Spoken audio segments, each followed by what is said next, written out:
क्या आपने कभी सोचा है कि आपकी जिंदगी में बरकत क्यों रुक जाती है?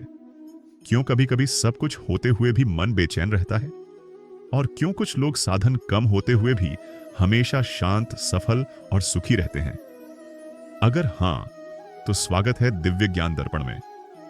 यह वह स्थान है जहां प्राचीन अर्षियों के रहस्य, धर्म ग्रंथों का सार, जीवन को बदलने वाले सूत्र और आत्मा को जागृत करने वाली सीखें एक दर्पण की तरह आपके सामने खुलती हैं। यहां हम केवल ज्ञान नहीं देते, आपके भीतर छिपी दिव्यता को जगाते हैं। यहां हर कथा में संदेश है। बहुत समय पहले की बात है। पहाड़ों की गोद में बसा एक विशाल साम्राज्य था, वायु राज्य। चारों ओर घने जंगल, साफ आसमान और बादलों को चीरते हुए खड़े ऊंचे महल इस राज्य की पहचान थे। इस भूमि का शासक था राजा रुद्र प्रसाद, एक ऐसा राजा जिसकी तलवार की धार जितनी तेज थी, उतना ही कठोर था उसका स्वभाव। उसके गुस्से ने कई दरबारियों को कांपने पर मजबूर कर दिया था और उसकी आवाज महल की दीवारों में बिजली की तरह गूंजती थी। लेकिन उसके भीतर कहीं एक कोना था जो कभी किसी दर्द से भरा हुआ था। एक ऐसा दर्द जिसका जिक्र करने की हिम्मत किसी में नहीं थी। राजमहल से कई कोस दूर एक छोटा सा गांव था, प्रतापपुर। मिट्टी की खुशबू, लकड़ी के घरों की गर्मी और चूल्हों से उठती धुएं की हल्की लकीरें इस गांव की पहचान थीं। इसी गांव में रहती थी अन्विता, विरचनाथ की बेटी, एक ऐसी लड़की जिसकी आंखों में एक अजीब सी चमक थी, जैसे उसके अंदर खुद की कोई दुनिया बसती हो। गांव वाले उसे इज्जत भी देते थे और कभी कभी उसे डरते भी थे, क्योंकि अन्विता सच कहने में पीछे नहीं हटती थी। उसकी आवाज में अडिगता थी और उसकी चाल में एक अनजानी दृढ़ता। विरचनाथ, एक साधारण पर दयालु व्यक्ति, महल में सेवक था। उसका दिल साफ था और उसकी आंखों में हमेशा चिंता की एक परत तैरती रहती, क्योंकि वह अपनी बेटी की जिद और ईमानदारी को जानता था। उसे डर था कि दुनिया इतनी सरल नहीं है जितनी उसकी बेटी की आत्मा है। क्या आपने कभी सोचा है कि आपकी जिंदगी में बरकत क्यों रुक जाती है? क्यों कभी कभी सब कुछ होते हुए भी मन बेचैन रहता है? और क्यों कुछ लोग साधन कम होते हुए भी हमेशा शांत, सफल और सुखी रहते हैं? अगर हां, तो स्वागत है दिव्य ज्ञान दर्पण में। यह वह स्थान है जहां प्राचीन अर्षियों के रहस्य, धर्म ग्रंथों का सार, जीवन को बदलने वाले सूत्र और आत्मा को जागृत करने वाली सीखें एक दर्पण की तरह आपके सामने खुलती है। यहां हम केवल ज्ञान नहीं देते, आपके भीतर छिपी दिव्यता को जगाते हैं। यहां हर कथा में संदेश है। बहुत समय पहले की बात है। पहाड़ों की गोद में बसा एक विशाल साम्राज्य था, वायु राज्य। चारों ओर घने जंगल, साफ आसमान और बादलों को चीरते हुए खड़े ऊंचे महल इस राज्य की पहचान थे। इस भूमि का शासक था राजा रुद्र प्रसाद, एक ऐसा राजा जिसकी तलवार की धार जितनी तेज थी, उतना ही कठोर था उसका स्वभाव। उसके गुस्से ने कई दरबारियों को कांपने पर मजबूर कर दिया था और उसकी आवाज महल की दीवारों में बिजली की तरह गूंजती थी। लेकिन उसके भीतर कहीं एक कोना था जो कभी किसी दर्द से भरा हुआ था। एक ऐसा दर्द जिसका जिक्र करने की हिम्मत किसी में नहीं थी। राजमहल से कई कोस दूर एक छोटा सा गांव था, प्रतापपुर। मिट्टी की खुशबू, लकड़ी के घरों की गर्मी और चूल्हों से उठती धुएं की हल्की लकीरें इस गांव की पहचान थीं। इसी गांव में रहती थी अन्विता, विरचनाथ की बेटी, एक ऐसी लड़की जिसकी आंखों में एक अजीब सी चमक थी, जैसे उसके अंदर खुद की कोई दुनिया बसती हो। गांव वाले उसे इज्जत भी देते थे और कभी कभी उससे डरते भी थे, क्योंकि अन्विता सच कहने में पीछे नहीं हटती थी। उसकी आवाज में अडिगता थी और उसकी चाल में एक अनजानी दृढ़ता।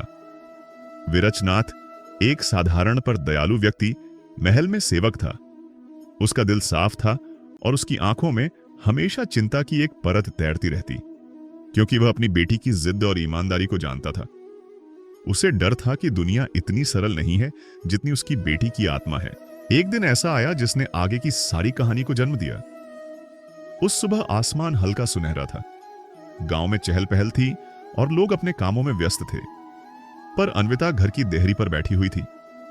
हाथों में मिट्टी लगी थी और चेहरे पर हल्की मुस्कान, जैसे वह किसी गहरी सोच में खोई हो।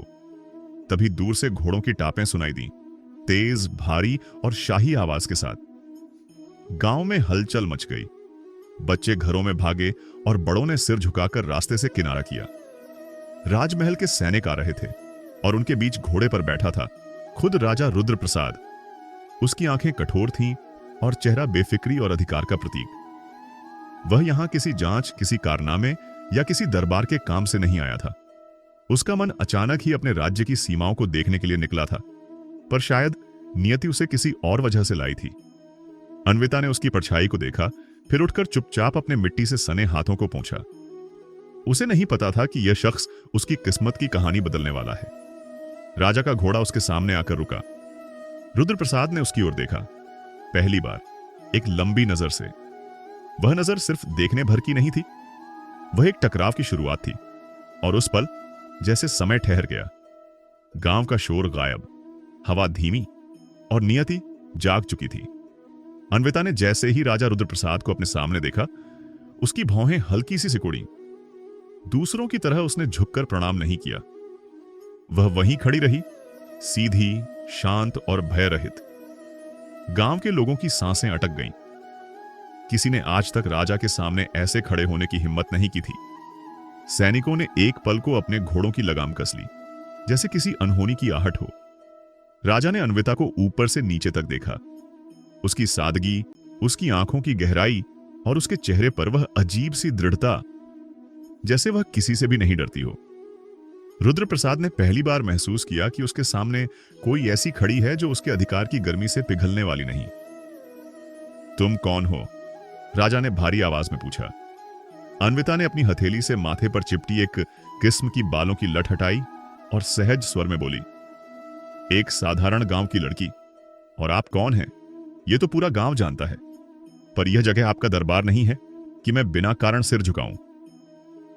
गांव वालों में खुसफुसाहट फैल गई। सैनिकों के चेहरों पर तनाव उभर आया और रुद्र प्रसाद, वह क्षण भर के लिए बिल्कुल स्तब्ध रह गया। कोई उससे इस तरह बात करने की हिम्मत करता? यह बात उसके लिए नई थी और अपमान भी। उसने अपना घोड़ा आगे बढ़ाया और बोला, तुम्हारे बोलने का तरीका तुम्हारी हैसियत नहीं जानता। क्या तुम्हें पता है तुम किससे बात कर रही हो? अन्विता ने हल्का सा तिरकस मुस्कान दी। नहीं महाराज, मैं किसी के डर से सच बदलने वालों में नहीं। और जहां तक हैसियत की बात है, सच बोलने वालों की हैसियत कमजोर नहीं होती। यह सुनकर सैनिकों के चेहरों पर गुस्सा उभर आया, लेकिन राजा ने हाथ उठाकर उन्हें रोका। उसकी आंखों में अब क्रोध नहीं, बल्कि जिज्ञासा थी। ऐसी जिज्ञासा जो उसने खुद भी पहले नहीं महसूस की थी। रुद्र प्रसाद ने उसे देखकर कहा, नाम क्या है तुम्हारा? अन्विता, उसने धीरे से जवाब दिया। और उस क्षण जैसे यह नाम उसके मन में कहीं गहरा बैठ गया। कुछ दूरी पर खड़ा विरचनाथ घबरा गया। उसने तुरंत आगे बढ़कर राजा के सामने सिर झुकाया और बोला, महाराज क्षमा करें, यह मेरी बेटी है। अनुभव कम है पर मन साफ है। कृपया इसके शब्दों को अपराध न माने। राजा ने उसकी ओर एक नजर फेंकी, भारी, सोच में डूबी हुई, पर बिना गुस्से के। तुम्हारी बेटी बेखौफ है, वह बोला, पर बेवकूफ नहीं लगती। यह बात मैंने बिल्कुल साफ समझ ली। विरचनाथ ने सिर और नीचे झुका लिया, पर उसका दिल धड़क रहा था, तेज, अनियंत्रित, जैसे किसी तूफान की आहट हो। अन्विता ने एक बार अपने पिता को देखा, फिर राजा की ओर। अगर मेरे शब्दों से आपको बुरा लगा, उसने शांत स्वर में कहा, तो वह आपकी आदत के कारण है, मेरी गलती के कारण नहीं। यह आखिरी वाक्य हवा में तीर की तरह चुभा। राजा का चेहरा क्षण भर के लिए सख्त हुआ, पर उसके बाद उसने ऐसा कुछ किया जिसकी उम्मीद किसी ने नहीं की थी। वह अचानक मुस्कुराया, हल्की, धीमी, पर बिल्कुल अप्रत्याशित मुस्कान। दिलचस्प। बस इतना कहकर राजा ने अपने घोड़े को मोड़ा और आगे बढ़ गया। सैनिक उसके पीछे चल पड़े। गांव वाले एक एक सांस छोड़ने लगे, जैसे मौत टल गई हो। पर अन्विता अभी भी वहीं खड़ी रही, अडिग, शांत और बिना किसी डर के। उसे क्या पता था कि अभी अभी जो कुछ हुआ है वही आने वाले तूफान की शुरुआत थी। उसके एक सच ने राजा के भीतर एक ऐसी चिंगारी जला दी थी जो धीरे धीरे पूरे जीवन को आग लगाने वाली थी। क्योंकि रुद्र प्रसाद की नजर में अब सिर्फ एक ही चेहरा था, अन्विता, और यह कहानी अब उसके नाम से लिखी जाने वाली थी। गांव में अन्विता के साथ हुई उस मुलाकात के बाद राजा रुद्र प्रसाद अपनी सेना के साथ महल लौट आया। महल की ऊंची ऊंची दीवारें, सोने के कमानों से सजे दरवाजे और दूर तक फैला हुआ विशाल प्रांगण, सब कुछ रुद्र प्रसाद की शक्ति का प्रतीक था। पर आज उस शासक की चाल में वह तेजी नहीं थी जो हर दिन दरबारियों को डराती थी। उसके कदम भारी थे और मन में एक अजीब सी उथल पुथल थी। शौर्यपाल, जो राजा का सबसे विश्वसनीय सैनिक था, उसके पीछे पीछे चलता रहा। उसने पहली बार राजा के चेहरे पर ऐसा भाव देखा, न गुस्सा न अभिमान, बल्कि एक उलझन। महल पहुंचते ही उसने हिम्मत करके पूछा, महाराज, सब कुशल तो है? रुद्र प्रसाद ने घोड़े से उतरते हुए गहरी सांस ली। कुशल। वह कुछ पल चुप रहा, फिर बोला, आज पहली बार किसी ने मेरी आंखों में आंखें डालकर बात की, बिना झुके बिना डरे। शौर्यपाल चौंक गया। राजा को किसी की हिम्मत की बात पसंद आनी चाहिए थी, पर उसके स्वर में गुस्सा नहीं था, सिर्फ विचार। महल के भीतर मंत्रीगण इंतजार कर रहे थे। जैसे ही राजा दरबार में पहुंचा, सभी ने झुककर प्रणाम किया, पर रुद्र प्रसाद की नजरें भीड़ में किसी को नहीं तलाश रही थीं। वह किसी और दुनिया में खोया था, गांव वाली उस लड़की की दुनिया में, अन्विता की। दरबार में चर्चा के दौरान भी उसका मन भटकता रहा। सैनिकों ने बताया था कि उसने राजा का अभिवादन नहीं किया। मंत्री भड़क उठे थे, महाराज, यह अपराध है, ऐसी उद्दंडता को सजा मिलनी चाहिए। पर राजा, वह आश्चर्यजनक रूप से शांत था। हर अपराध दंड से नहीं मिटता, उसने धीमे पर दृढ़ स्वर में कहा, और हर साहस अपराध नहीं होता। दरबारियों ने एक दूसरे को देखा। यह वही राजा था जो छोटी सी गलती पर भी लोगों को सजा सुना देता था। आज यह कौन सा भाव था उसमें? उधर गांव में माहौल और भी तनावपूर्ण था। विरचनाथ का चेहरा पीला पड़ गया था। वह घर लौटते ही अन्विता पर टूट पड़ा। तूने क्या कर दिया अन्विता? तूने राजा के सामने ऐसे कैसे बोल दिया? क्या तू जानती है यह खेल जानलेवा भी हो सकता है? अन्विता शांत खड़ी रही। मैंने केवल सच कहा पिता, पर हर सच हर जगह नहीं बोला जाता। विरचनाथ की आंखों में आंसू थे। तेरी जिद हमारी बर्बादी न बन जाए, यही डर है मुझे। उसकी आवाज कांप रही थी। वह जानता था राजा की नजर किसी पर टिक जाए तो वह या तो वरदान बनती है या विनाश। अन्विता ने पहली बार अपने पिता का हाथ पकड़कर धीरे से कहा, मैंने किसी की बेइज्जती नहीं की, बस सम्मान मांगा है। अगर यही अपराध है तो मैं फिर भी वही करती जो किया। विरचनाथ ने उसकी आंखों में देखा। डर भी था, दृढ़ता भी, और एक अनजानी ज्वाला भी जो उसे इस दुनिया से अलग बनाती थी। महल में रात हो चुकी थी। चांद महल की दीवारों पर चांदी जैसा उजाला बिखेर रहा था। राजा अपने कक्ष में अकेला था। उसके सामने महल की खिड़की से दिखाई देने वाला पूरा राज्य, लेकिन उसकी नजरें किसी एक दिशा में टिकी थीं, गांव की ओर। वह खुद से बुदबुदाया, अन्विता, यह नाम इतना सरल क्यों है और इतना भारी क्यों लग रहा है? वह खुद नहीं समझ पा रहा था कि यह जिज्ञासा है, आकर्षण है या चुनौती। इतना तय था या उसकी दुनिया बदल रही थी, धीरे पर गहराई से। और भाग्य अब उस गांव की लड़की को महल की दीवारों तक खींचने की तैयारी कर रहा था। राजमहल की सीढ़ियों पर रात की हवा हल्के हल्के सरसराहट कर रही थी। अंदर गूंजने वाली मशालों की परछाइयां दीवारों पर कांप रही थीं। राजा रुद्र प्रसाद देर रात तक सो नहीं पाया। हर बार आंख बंद करता, सामने वही चेहरा उभर आता, अन्विता का। उसका न झुकना, न डरना, और सबसे बढ़कर उसकी आवाज, जो किसी तलवार की तरह साफ और अडिग थी। रुद्र प्रसाद जैसे पहली बार किसी से हारा हो, शब्दों में, नजरों में और अहंकार में। वह समझ नहीं पा रहा था कि यह नाराजगी है, आकर्षण है या जिज्ञासा, लेकिन कुछ तो था जिसने उसके भीतर की खामोशी को भंग कर दिया था। सुबह होते ही उसने शौर्यपाल को बुलाया। शौर्यपाल उसकी आंखों में रात भर की बेचैनी का भारीपन पड़ सकता था, लेकिन पूछने की हिम्मत नहीं थी। राजा ने सीधे पूछा, वो लड़की, उस गांव में सब उसे क्या कहते हैं? उसके पिता कौन हैं? शौर्यपाल ने तुरंत जवाब दिया, महाराज, उसका नाम अन्विता है। उसके पिता विरचनाथ महल के एक वृद्ध सेवक हैं। ईमानदार है, पर बहुत गरीब। राजा कुछ देर चुप रहा, जैसे कोई निर्णय भीतर ही भीतर पक रहा हो। फिर उसने धीरे से कहा, लोग उसके बारे में क्या सोचते हैं?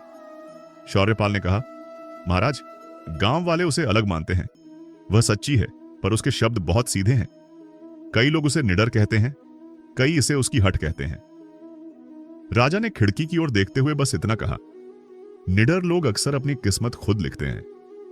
उधर प्रतापपुर गांव में माहौल बिल्कुल उलटा था। परिवार वाले, पड़ोसी और आसपास के लोग विरचनाथ के घर के बाहर जमा थे। सबके चेहरे पर डर, चिंता और तमाशा बीनों वाली उत्सुकता थी। कुछ फुसफुसा रहे थे कि राजा ने उसकी बेअदबी नहीं भूली होगी। कुछ कह रहे थे कि उसकी जगह कोई और होता तो आज ही जेल में होता। विरचनाथ हर बात पर सिर्फ दुखी होकर सिर झुकाता, पर अन्विता शांत बैठी थी, जैसे उसे अपनी सच्चाई पर पूरा विश्वास हो। उसके भीतर कोई डर नहीं था, सिर्फ एक अजीब सी स्थिरता थी। पर अपने पिता के चेहरे की परेशानी देखकर उसके दिल में भी पहली बार हल्की चुभन हुई। दोपहर होते होते महल से एक जवान सैनिक गांव पहुंचा। उसके आने से ही माहौल जम गया। लोगों की सांसें अटक गईं। सैनिक सीधे विरचनाथ के दरवाजे तक आया और बोला, विरचनाथ को महल में हाजिर होने का आदेश है। यह सुनते ही लोगों में खलबली मच गई। कई औरतें घबराकर अपने बच्चों को अंदर ले गईं। विरचनाथ के पैरों तले जैसे जमीन ही खिसक गई। उसका चेहरा डर से बिल्कुल सफेद पड़ गया। वह टूटी आवाज में पूछ बैठा, क्या क्या गलती हो गई? महाराज ने कुछ कहा?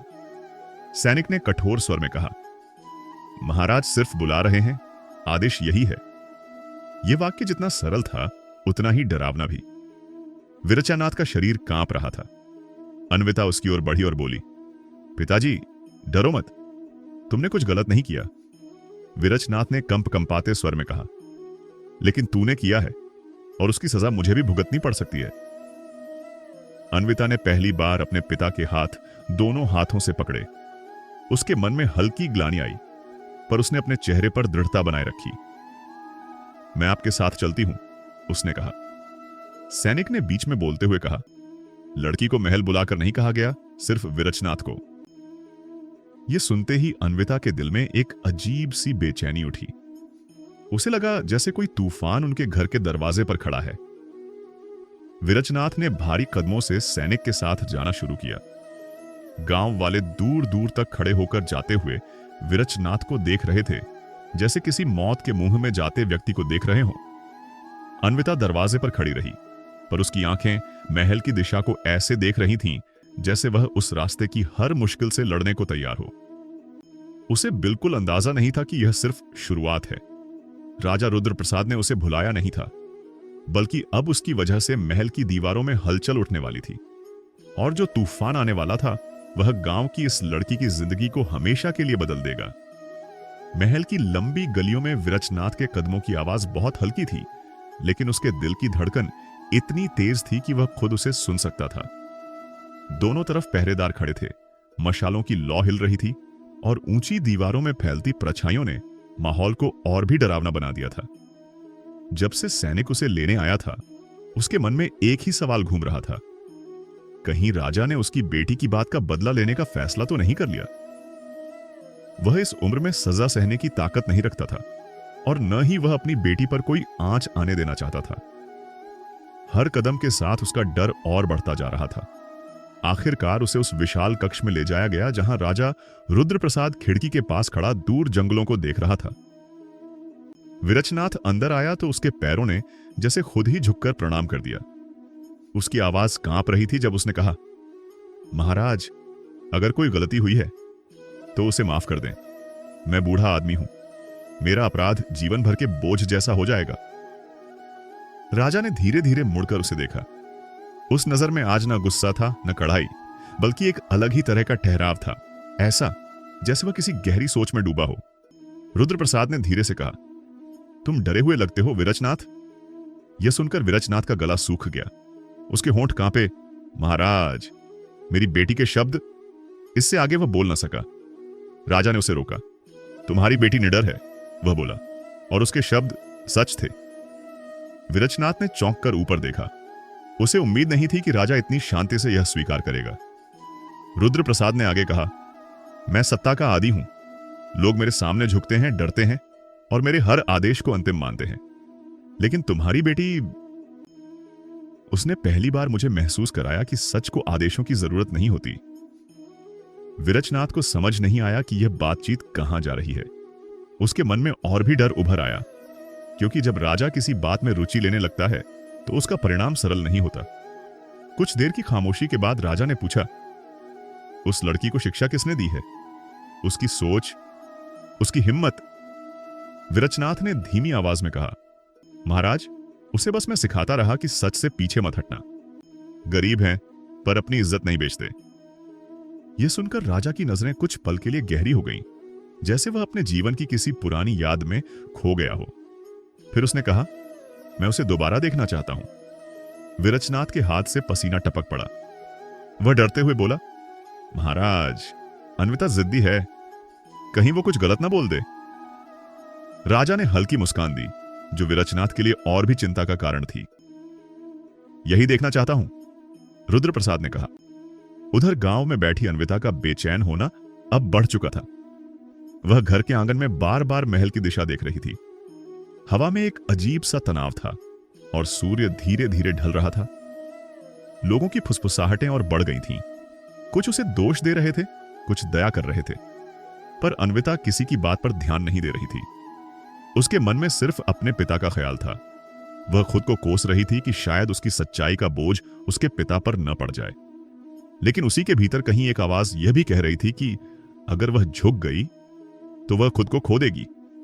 शाम होते होते महल का सैनिक फिर से गांव की तरफ आया।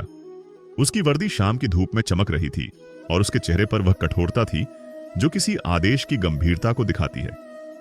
लोग फिर घरों से निकल आए। माहौल में वही घुटन, वही डर। सैनिक सीधे अन्विता के सामने आकर रुका। उसने एक भारी सांस ली और बोला, अन्विता, महाराज रुद्रप्रसाद ने तुम्हें महल में उपस्थित होने का आदेश दिया है। पूरा गांव एक पल में शांत हो गया, जैसे किसी ने समय रोक दिया हो। अन्विता की आंखें एक पल के लिए फैल गईं, पर अगले ही पल उसने खुद को संभाल लिया। उसकी आवाज ठंडी और सीधी थी, ठीक है, मैं चलूंगी। विरचनाथ अभी तक महल से लौटा नहीं था और अब उसकी बेटी को बुलावा आया।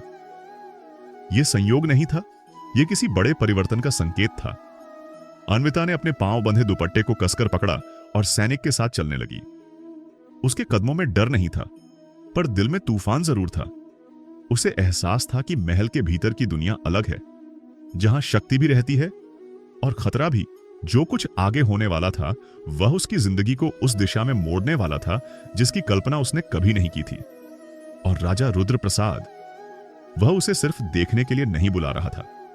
भाग्य उनकी मुलाकातों को अब धीरे धीरे बदलना शुरू कर रहा था। महल की ओर बढ़ते हुए अन्विता के कदम धीरे धीरे भारी होते जा रहे थे। रास्ते भर हवा में एक अजीब सी खामोशी थी, जैसे पूरा जंगल, पूरा आसमान, पूरा वातावरण कुछ होने का इंतजार कर रहा हो। सैनिक उसके आगे आगे चल रहा था, पर अन्विता का मन उसी बेचैनी में फंसा था जिसमें पिता व्रजनाथ महल ले जाए जाने के बाद से थी। उसके मन के भीतर एक सवाल लगातार घूम रहा था, राजा रुद्रप्रसाद उसे क्यों बुला रहा है? उसके शब्दों ने उसे दंडित करना हो सकता था, पर जो उसने सैनिक से सुना कि राजा देखना चाहता है, यह बात उसे और भी उलझा रही थी। महल का मुख्य द्वार सामने आते ही अन्विता रुक सी गई। ऊंचे पत्थरों से बना विशाल द्वार, जिस पर सोने से उकेरे हुए नाग, सूर्य और राजमुद्रा चमक रहे थे, उसे देखकर किसी भी आम इंसान के कदम थरथरा जाए। पर अन्विता के कदम नहीं हिले। उसने एक लंबी सांस ली और भीतर चली गई। अंदर का आंगन रोशनी से भरा हुआ था। दोनों ओर सैनिक कतार में खड़े थे और ऊपर की मंजिलों से कुछ राजमहल की औरतें झांक कर देख रही थीं कि कौन सी लड़की है जिसे राजा ने खुद बुलाया है। सैनिक उसे एक लंबे गलियारे से ले गया, जहां दीवारों पर राजा के पूर्वजों की विशाल तस्वीरें थीं, तलवारें, युद्ध दृश्य और विजय के प्रतीक। अन्विता ने इन्हें नजर भरकर देखा। वह समझ रही थी कि यहां शक्ति सिर्फ दिखने में नहीं, बल्कि सदियों की विरासत में बसी थी। इस महल में किसी की छोटी सी गलती भी तूफान बन सकती थी, लेकिन फिर भी उसके अंदर एक अजीब सा आत्मविश्वास था, जैसे उसकी आत्मा उससे कह रही हो कि डर का कोई अर्थ नहीं, क्योंकि उसका इरादा साफ है। सैनिक एक बड़े दरवाजे के सामने रुक गया। यहीं प्रतीक्षा करो, उसने कहा और अंदर चला गया। अन्विता ने दीवार पर लगे 2 मशालों के बीच खुद को शांत रखने की कोशिश की। उसके दिल की धड़कन तेज थी, पर चेहरे पर वही कठोर संतुलन था। कुछ पल बाद सैनिक बाहर आया और बोला, महाराज बुला रहे हैं। अन्विता अंदर कदम रखते ही ठिठक गई। यह वही विशाल सभा कक्ष था जहां राजा दरबार लगाता था, पर इस समय दरबार खाली था। सिर्फ राजा रुद्र प्रसाद अकेला खिड़की के पास खड़ा था। उसके पीछे ढलते सूर्य की लाल रोशनी उसके चेहरे पर पड़ रही थी। वह पलटा नहीं, बस बोला, आओ। अन्विता ने बिना झुके बिना डरे अपनी जगह पर ठहर कर कहा, आपने बुलाया था महाराज? यह सुनकर राजा ने धीरे से मुड़कर उसे देखा। उसकी आंखों में वह क्रोध नहीं था जिसका डर गांव में सबको था। उसकी नजरें गहरी थीं, जैसे कुछ समझने की चाह हो या शायद कुछ ढूंढने की। वह कुछ पल तक उसे देखता रहा, फिर धीरे से बोला, तुम डरती नहीं हो? अन्विता ने बिना पलक झपकाए जवाब दिया, सच बोलने वालों को डरना नहीं चाहिए। डर वहीं होता है जहां मन में छल हो। राजा के चेहरे पर हल्की सी मुस्कान आई, वही मुस्कान जो गांव में पहली बार आई थी, पर आज उसमें कुछ और था। एक अमीरी, एक अनकहा आकर्षण और थोड़ी चुनौती भी। तुम्हारे पिता को बुलाया था, राजा बोला, क्योंकि तुम्हारी बातों ने मेरे भीतर कुछ सवाल खड़े कर दिए। पर जब वह मुझसे मिला, उसकी आंखों में मैं सिर्फ डर देख पाया। अन्विता ने धीरे से कहा, वह उम्र दराज है और आप राजा, डर तो आएगा ही। रुद्र प्रसाद उसके पास आते हुए बोला, पर तुम में वह डर क्यों नहीं? अन्विता ने अपनी सांस को स्थिर करते हुए कहा, क्योंकि मैं किसी को नुकसान पहुंचाने नहीं आई और न ही कोई गलत काम किया है। सच के सामने डर कैसा? राजा उसके पास आकर एक पल के लिए उसे देखता रहा। उसकी आंखों में अब जिज्ञासा से ज्यादा कुछ और था, जैसे वह लंबे समय बाद किसी सच्चे इंसान से मिला हो। तुम्हें पता है, राजा बोला, आज तुम महल में इसलिए हो क्योंकि तुमने मेरे हर सवाल का जवाब तलवार की धार की तरह दिया, बिना झुके, बिना थके। अन्विता ने शांत स्वर में पूछा, तो क्या यही अपराध है? राजा ने सिर हिलाया, नहीं, यह अपराध नहीं, लेकिन यह दुर्लभ है, बहुत दुर्लभ। और दुर्लभ चीजों को मैं आसानी से भुलाता नहीं। यह सुनकर अन्विता का दिल एक पल को धड़कना भूल गया। राजा उसके और करीब आया और बोला, मैं जानना चाहता हूं कि तुम कौन हो वास्तव में। तुम्हारी हिम्मत कहां से आती है? तुम क्यों नहीं डरती? और उसकी आवाज धीमी हो गई, क्यों तुम मुझे पहली बार आई उस खामोशी से निकाल लाई जिसमें सालों से मैं खुद को कैद किए बैठा था? यह सुनकर सभा कक्ष की हवा जैसे ठहर गई। अन्विता के लिए यह क्षण नया था और खतरनाक भी, क्योंकि राजा अब सिर्फ उत्सुक नहीं था, वह बदल रहा था। सभा कक्ष की उस गहरी खामोशी में अन्विता थोड़ी देर तक स्थिर खड़ी रही। राजा के शब्द उसके मन में गूंज रहे थे, तुम मुझे उस खामोशी से निकाल लाई। यह वाक्य किसी भी साधारण लड़की को डरा सकता था, पर अन्विता के चेहरे पर वही अडिग शांति थी। उसने धीरे से कहा, महाराज, शायद आप मेरी बातों को जरूरत से ज्यादा अर्थ दे रहे हैं। मैं सिर्फ सच बोलती हूं, और वही आज कहां था। राजा रुद्र प्रसाद उसकी बातों को सुनते हुए खिड़की की तरफ चला गया। बाहर शाम का लाल सूरज नीचे उतर रहा था, लेकिन उसके भीतर का सूरज अभी अभी उगना शुरू हुआ था। उसने एक लंबी सांस लेकर कहा, सच, मैं भी कभी सच बोलता था, बचपन में, जब मेरा मन साफ था। लेकिन राजगद्दी पर बैठते ही लोगों ने डर दिखाया, नफरत दिखाई, और धीरे धीरे मैं खुद भी वही बनता गया। उसका स्वर भारी हो गया। मैंने जीवन में पहली बार किसी को अपनी आंखों में देखकर इतना साफ बोलते देखा। तुमने एक ही पल में मुझे अपने ही भीतर से टकरा दिया। अन्विता उसकी ओर देखते हुए बोली, कभी कभी सच किसी को चोट देता है, पर वही घाव किसी को बदल भी देता है। राजा ने पहली बार गहरी नजरों से उसकी ओर देखा, जैसे यह साधारण सी लड़की उसे कोई बहुत बड़ा पाठ सिखा रही हो। फिर वह उसके पास आकर बोला, मैंने तुम्हारे पिता से पूछा कि वह तुम में यह साहस क्यों देखते हैं। वह बोले, क्योंकि मेरी बेटी दया सीखकर बड़ी हुई है, डर सीखकर नहीं। अन्विता की आंखें हल्की नम हुई। उन्होंने सच कहा, उसने जवाब दिया, पर उनका डर भी सच है। वह महल में काम करते हैं और मैं कहीं भी सच बोल देती हूं। उन्हें डर है कि कहीं मेरी किसी बात से कोई मुसीबत ना आ जाए। राजा ने सिर झुकाया। तुम्हारे पिता ने मुझसे माफी मांगी थी, पर उन्हें समझ नहीं कि उनकी बेटी का सच मेरे अंदर के झूठ को हिला गया है। इतने में सभा कक्ष के दूसरे छोर से तेज कदमों की आवाज आई। मंत्रीगण के प्रमुख सूर्यकांत, महल की राजनीति का सबसे पैना दिमाग। वह आते ही रुक गया जब उसने अन्विता को देखा। उसकी आंखों में असहमति साफ थी। महाराज, उसने गंभीर स्वर में कहा, लोग दरबार में पूछ रहे हैं कि आपने एक गांव की लड़की को निजी कक्ष में क्यों बुलाया है। यह राज्य की गरिमा के विरुद्ध है। राजा ने तिरछी नजर से देखा। गरिमा सच से नहीं टूटती मंत्री, झूठ से टूटती है। सूर्यकांत एक पल को चौंक गया। यह वही राजा नहीं था जिसे वह सालों से जानता था, जो कठोर, तेज और हमेशा आदेश देने वाला था। आज उसके स्वर में कुछ ऐसा था जो सूर्यकांत को बेचैन कर रहा था। महाराज, उसने सावधानी से कहा, लोग इस लड़की की बेअदबी के बारे में भी बात कर रहे हैं। कहते हैं कि यह लड़की आपके अधिकार को चुनौती देती है। क्या यह उचित? राजा ने बीच में ही तेज आवाज में कहा, बस, इस लड़की ने कोई अपराध नहीं किया और तुम्हें यह समझ लेना चाहिए कि मैं किसी के कहने से नहीं चलता। अन्विता यह सुनकर थोड़ी असहज हुई। उसने धीरे से कहा, महाराज, मुझे आपके और मंत्री जी के बीच विवाद का कारण नहीं बनना। अगर मेरी बातों ने आपको सोचने पर मजबूर किया तो यह अच्छी बात है, पर इसका गलत अर्थ न निकले। सूर्यकांत ने आलोचनात्मक निगाह से कहा, तुम बहुत बोलती हो लड़की।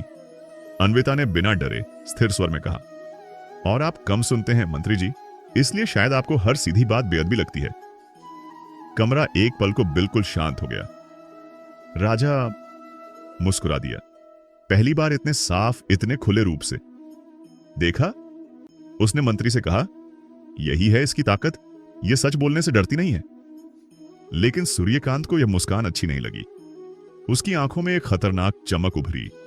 उसे लग रहा था कि यह लड़की राजा को प्रभावित कर रही है और यह बात उसे बिल्कुल मंजूर नहीं थी। वह हल्का सा झुककर बोला, महाराज, राजकारण में ऐसे लोग खतरा बनते हैं। आप भूल रहे हैं कि दिल का फैसला हमेशा सही नहीं होता। राजा ने ठंडे स्वर में कहा, और तुम भूल रहे हो कि डर के फैसले हमेशा गलत होते हैं। सूर्यकांत चुप हो गया, लेकिन उसकी आंखों में अब विरोध नहीं था, साजिश थी। अन्विता को यह एहसास हो गया था। राजा ने उसकी ओर देखते हुए कहा, तुम्हें महल में रात तक रुकना होगा, मुझे तुमसे और बातें करनी हैं। यह सुनकर मंत्री ने चौंक कर कहा, महाराज, यह मेरा आदेश है। राजा की आंखों में दृढ़ता थी। अन्विता के मन में पहला डर उठा। पहली बार उसे लगा कि यह स्थिति साधारण नहीं रह गई।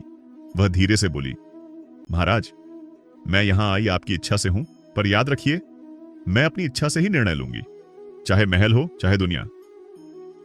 राजा ने उसकी बात को ध्यान से सुना और महसूस किया कि वह सचमुच किसी से नहीं झुकती, किसी से भी नहीं। लेकिन सूर्यकांत, वह महल से बाहर निकलते हुए मन ही मन बोला, यह लड़की महल के लिए तूफान बनेगी और मैं इस तूफान को आने नहीं दूंगा। महल की रात हमेशा शोर से भरी होती थी। सैनिकों की चाल, मशालों की टिमटिमाहट और गलियारों में गूंजती पहरेदारों की आवाज। लेकिन आज महल में एक अजीब सी खामोशी फैल रही थी, जैसे हर दीवार, हर खिड़की, हर छत किसी बड़े मोड़ की आहट महसूस कर रही हो। अन्विता को महल का एक अतिथि कक्ष दिया गया था। लकड़ी के दरवाजे पर सोने का काम, भीतर महकते हुए दीपक और रेशमी पर्दे हवा में धीरे धीरे हिल रहे थे। पर उसके मन में कोई आराम नहीं था। उसके मन में सिर्फ दो बातें थीं, पिता की चिंता और राजा की बेचैन, उलझी हुई निगाहें। वह सारी शाम यही सोचती रही कि आखिर राजा रुद्रप्रसाद को उसमें ऐसा क्या दिखा जो उसने कभी किसी में नहीं देखा, और मंत्री सूर्यकांत की आंखों में जो आग थी, वह आग किस ओर भड़कने वाली है। इन्हीं सवालों में खोई हुई थी कि दरवाजे पर दस्तक हुई। दरवाजा खुला तो सामने वही सैनिक खड़ा था जिसने उसे गांव से लाया था। वह बोला, महाराज आपको बुला रहे हैं, यह जरूरी है। अन्विता ने गहरी सांस ली और चल पड़ी। महल का रास्ता शाम से ज्यादा गंभीर लग रहा था। जब वह सभा कक्ष में पहुंची, इस बार राजा अकेला नहीं था। उसके पास एक पुरानी धूल भरी लोहे की संदूक रखी हुई थी, जिस पर राज परिवार का प्रतीक उकेरा हुआ था। राजा उसे साफ कर रहा था, जैसे उसके अंदर कोई दबी हुई कहानी छिपी हो। अन्विता जैसे ही अंदर आई, राजा ने धीरे से कहा, मैं जानता हूं तुम सोच रही हो कि मैंने तुम्हें यहां क्यों रोका। शायद तुम मुझे गलत भी समझ रही हो। अन्विता ने ईमानदारी से कहा, गलत नहीं, पर समझना चाहती हूं कि आप क्या ढूंढ रहे हैं। राजा ने संदूक पर हाथ रखते हुए कहा, सच, मेरा अपना सच, और शायद तुम्हारा भी। अन्विता थोड़ा चौंकी। मेरा? राजा ने संदूक खोला। उसके अंदर पुरानी चिट्ठियां थीं, कुछ तांबे के सिक्के और एक छोटी सी कच्ची मिट्टी की माला जो चमक नहीं रही थी, पर उसमें एक गहरी ऊर्जा थी। अन्विता ने जैसे ही माला को देखा, उसके कदम खुद ब खुद आगे बढ़ गए। उसकी आंखों में एक अजीब सी चमक आई, जैसे यह माला उसे बुला रही हो।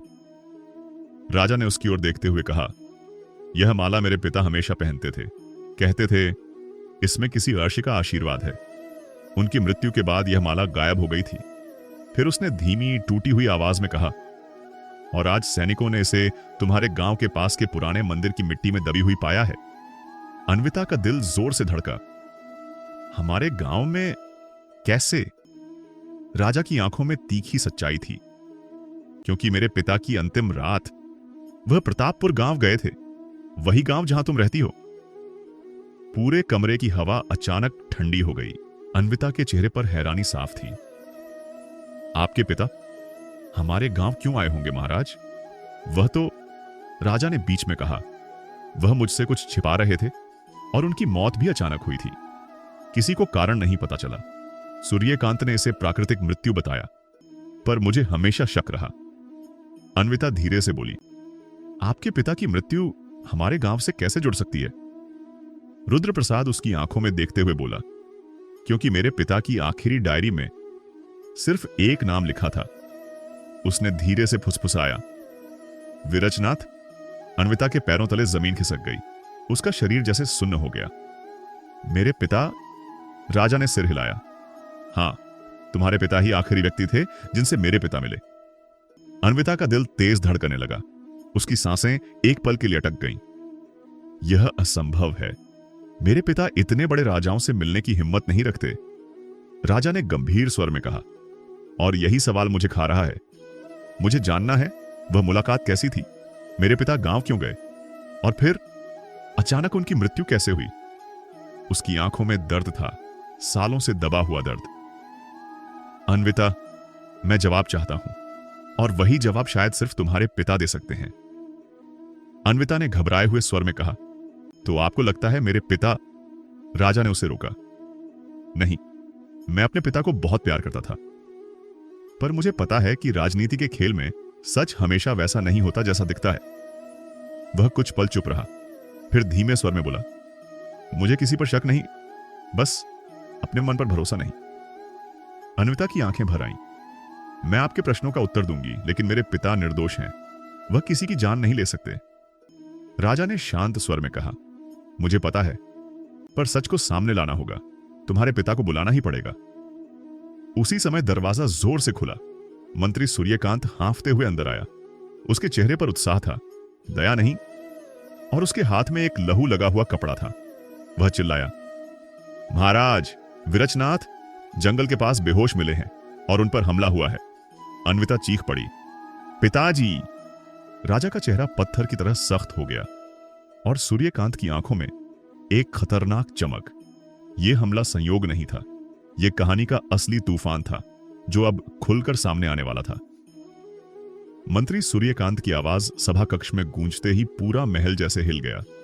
अन्विता की सांस रुक गई। उसने बिना सोचे समझे दरवाजे की ओर दौड़ लगा दी, पर राजा ने उसका हाथ पकड़ लिया। रुको अन्विता। उसके स्वर में आदेश नहीं, चिंता थी। अन्विता की आंखों में आंसू भरे थे। महाराज, मेरे पिता, उन्होंने किसी का क्या बिगाड़ा था? उन पर हमला क्यों हुआ? राजा ने धीरे से कहा, क्योंकि कोई नहीं चाहता कि सच बाहर आए, और सच तुम्हारे पिता के पास था। सूर्यकांत पीछे से बोला, महाराज, विरचनाथ बोलने लायक नहीं, शायद वह अब उठ भी ना पाए। अन्विता उसकी बात सुनकर कांप उठी। राजा ने उसकी ओर तेज नजर डालकर कहा, इतनी जल्दी कैसे कह सकते हो? तुम वहां थे क्या? सूर्यकांत एक पल को रुक गया। उसकी आंखों में घबराहट की परत साफ दिख रही थी। राजा ने समझ लिया था कि यह हमला संयोग नहीं, किसी का डर था। रुद्रप्रसाद ने तुरंत आदेश दिया, घोड़ों को तैयार करो, हम अभी जंगल के उस स्थान पर जाएंगे। कुछ ही देर में राजा और अन्विता सैनिकों के साथ वहां पहुंचे जहां विरचनाथ को पाया गया था। सूखी पत्तियां बिखरी हुई थीं और जमीन पर संघर्ष के निशान थे। पास ही विरचनाथ अर्धचेतन अवस्था में पड़े थे, कमजोर, घायल पर जिंदा। अन्विता उन पर टूट पड़ी। पिताजी, मेरी वजह से आपको? विरचनाथ ने टूटी हुई आवाज में उसका हाथ पकड़ा। नहीं बेटी, सच किसी की वजह से नहीं आता, वह खुद रास्ता ढूंढ लेता है। राजा उनके पास घुटने टेके बैठ गया। विरचनाथ, मेरे पिता उस रात गांव क्यों आए थे और आपसे क्या कहा था? विरचनाथ की आंखों में एक पुरानी याद चमकी। महाराज, आपके पिता अच्छे राजा ही नहीं, अच्छे इंसान भी थे। वह राजमहल की कुछ गलत बातों से परेशान थे। उन्होंने कहा था कि वह बहुतों के अन्याय को खत्म करना चाहते हैं। और उसी रात वह गहरा सांस लेते हुए बोला, उन्होंने कहा था कि राजगद्दी एक दिन बदलनी चाहिए, कठोरता नहीं, दयालुता से चलनी चाहिए। उन्होंने आपको बदलना चाहा था क्योंकि वह जानते थे कि आपके भीतर अभी भी अच्छाई जिंदा है। राजा का मन कांप उठा। सालों से जो सवाल उसके भीतर चुभता रहा था, आज उसका जवाब सामने था। विरचनाथ ने आगे कहा, लेकिन उसी रात उन्हीं लोगों ने उन पर हमला किया जो राज में बदलाव नहीं चाहते थे। मैं बचा, वह नहीं। अन्विता के आंसू बह उठे। राजा की आंखें भी भर आईं। उसने पहली बार महसूस किया उसके पिता की मौत किसी बीमारी से नहीं, साजिश से हुई थी। और इस साजिश का सबसे बड़ा चेहरा बहुत पास घूम रहा था। महल लौटकर राजा ने उस रात ही दरबार बुलाया। सबके सामने उसने घोषणा की, मंत्री सूर्यकांत को राज्यद्रोह, साजिश और राज परिवार पर हमला करवाने के आरोप में आज से पदच्युत किया जाता है। सूर्यकांत चिल्लाया, महाराज, यह लड़की आपके दिमाग में जहर भर रही है। राजा की आवाज गूंजी, नहीं सूर्यकांत, यह लड़की मेरे अंदर का जहर साफ कर रही है। सैनिकों ने उसे घसीटकर बाहर ले जाया। महल में पहली बार राहत की हवा चली। राजा ने अन्विता और विरचनाथ दोनों की ओर देखकर कहा, आज अगर सच जीवित है तो तुम्हारी हिम्मत की वजह से। इस राज्य को तुम्हारे जैसे लोगों की जरूरत है जो सच से नहीं डरते। अन्विता ने धीरे से मुस्कुराते हुए कहा, महाराज, सच हमेशा अपने समय पर जीतता है। रुद्रप्रसाद ने गहरी सांस ली। सालों से जो दर्द उसके भीतर सो रहा था, आज वह पहली बार हल्का हुआ। और कहानी यहीं खत्म नहीं हुई। बस इतना समझ लो, उस दिन से वायु राज्य का राजा बदल गया। उसके फैसले, उसके शब्द और उसके शासन का रंग, सब कुछ नरम हो गया। क्योंकि एक गांव की लड़की ने उसे याद दिलाया कि सच के सामने राजा भी छोटा होता है।